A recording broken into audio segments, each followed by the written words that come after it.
Igenekerezo rya kabiri ukwezi kw'icumi radio televiziyo Ubuntu hamwe na Festicab bateguye ikoraniro ry'abakinyi b'amareresi mu kubashikiriza agashiruka bute kubw'amareresi bari bamaze igihe bacisha kumbonesha kure yabo no guhinyanyura uburyo bushasha bwo gukorana ku mugaragaro no guhinyanyura ukuntu amareresi aza araca kuri Ubuntu mu gutsimbataza imico kama biciye mu mareresi ndundi.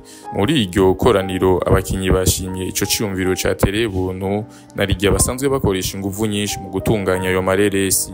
Umwe mu bakinyi Fanny Lavine yashimye ako gashiruka bute. Amahoro n'iterambere muri sinema ndundi.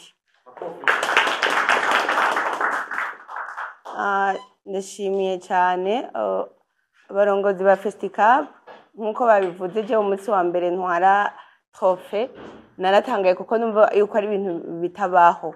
Numva yuko ari ibintu bitabaho, numva yuko umenga hariho abandi bantu babigenewe atari twebwe dukora nyine amafilme bakunze kwita filme du quartier. Ako kantu karambabaza cyane, ariko ico gihe ndose iyo award nararyohewe cyane, bimpa n'amakourage yo kubandanya nkora.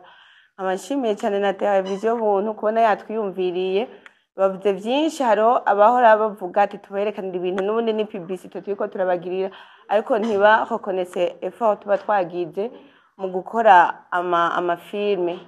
Muri make kwa gushima kandi mbwira n'abasineaste bagenzanje bagire effort, kuko nibaze uko filme ndundi ntikiri hahandi nyene.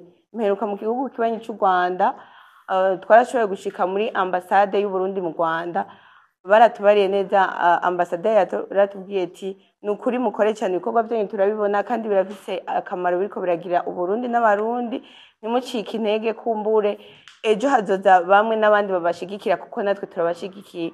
Rero televiziyo Ubuntu turayishimiye kubona yaratwiyumviriye ko hari mbwira nandi ma televiziyo arahari usanga berekanye filme zo kimvetisa iyi yashitseho gute, ariko urumva abanyi batubereye abavyeyi. Rero mpamagara nandi ma televiziyo yuko ntibatujya imitsi kabe gato ariko tukabone, kuko nakazi karuhisha cyane. Imana ibahe umugisha kandi n'abandi babonereho.